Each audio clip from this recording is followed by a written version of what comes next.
gue sebagai dokter gigi sebenarnya agak baper ya kalau pasien nawar-nawar service gue. Selain nawar-nawar, gue paling baper tuh ketika pasien merendahkan pekerjaan gue. Kayak belum lama ini gue dapet pasien bapak-bapak datang mau scaling, terus dia ya kalau rate scaling di klinik gue memang 500 ribuan gitu, dan dia udah tahu. Terus pas dia datang, saya nggak mau bayar 500 ribu, saya mau yang biasa-biasa aja. Terus gue bilang nggak bisa pak, di sini scaling memang harga segini, gue bilang kayak gitu. Kayak, woi lo tuh kalau ngomong dipikirin dulu gak sih? Bisa aja kan gue balikin ke dia, bapak kenapa bayarannya di kantor 18 juta, anggaplah 18 juta, padahal kalian cuma buat ngetik-ngetik di laptop doang kan. Bisa aja kan gue ngomong gitu, tapi gue gak ngomong kayak gitu kan, karena not appropriate anjir.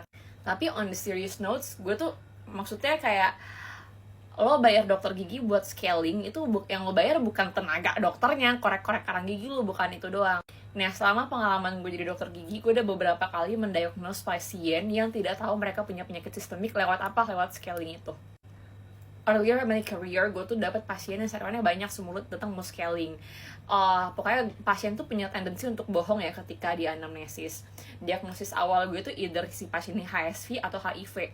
Tapi pasien ini gak mau jujur ketika gue tanya riwayat-riwayat yang berhubungan dengan HIV. Akhirnya gue kirim ke lab, cek HSV dan cek HIV. Ternyata bener CD4-nya indicated bahwa dia HIV positif. Gue confront ke pasiennya, gue rujuk ke penyakit dalam.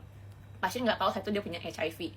Nah, nggak lama abis itu gue punya pasien ini scaling karang gigi biasa aja, bener-bener nggak banyak kayak pasien rutin scaling. Tapi pas gue scaling, gue kayak ngerasa kok darahnya banyak banget nih, nggak berhenti, bener-bener darahnya nggak berhenti sampai gue ada epinefrin ke semua gusi pasien. Akhirnya gue tanya, kak kalau tiap berdarah selalu kayak gini nggak darahnya, kalau tiap scaling selalu kayak gini nggak? Terus dia kayak nggak ngeh gitu karena dokter giginya nggak pernah ada yang ngasih tahu. Akhirnya gue kirim ke lab, gue inget banget gue kirim ke Pramita. Gue merasa pasien ini punya gangguan pembekuan darah. Gue kirim ke lab, hasil lab balik bener nih pasien punya gangguan pembekuan darah. Tahu dari mana? Tahu dari scaling. Terus belum lama ini gue dapat pasien muda banget, umur 23 tahun, datang ke gue buat scaling. Terus dia bilang, dok gigi saya tuh ngilu terus tiap makan. Pas gue periksa semua gigi goyang. Terus gue tanya riwayat segala macam, gue curiga pasien ini diabetes. Ternyata bener, gue kirim ke lab, pasien bener diabetes di umur 23 tahun. Nah, maksud gue, lu bayar 500 ribu untuk scaling itu bukan buat dokter giginya korek-korek gigi lu, buat dokter giginya melihat nih, buat nge-assess apa sih yang terjadi di mulut lu. Bukan cuma di mulut lu doang, penyakit sistemik apa sih yang lu punya, kita tuh bisa tahu dari scaling. Kayak bukan cuma korek-korek doang, kenapa 500 ribu? No, gak kayak gitu woy. Terus pasien ini suka banyak yang ngomong, elah di klinik sebelah cuma 99 ribu.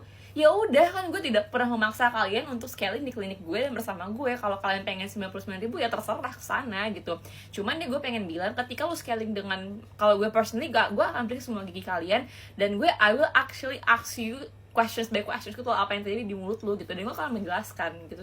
Iya, mungkin bisa dimulai ya dengan tidak merendahkan profesi orang lain gitu, karena gue memang bekerja nih, gue bekerja bukan cuma buat duit doang, gue kerja juga buat berkah, dan gue senang mengerjakan apa yang gue kerjakan gitu.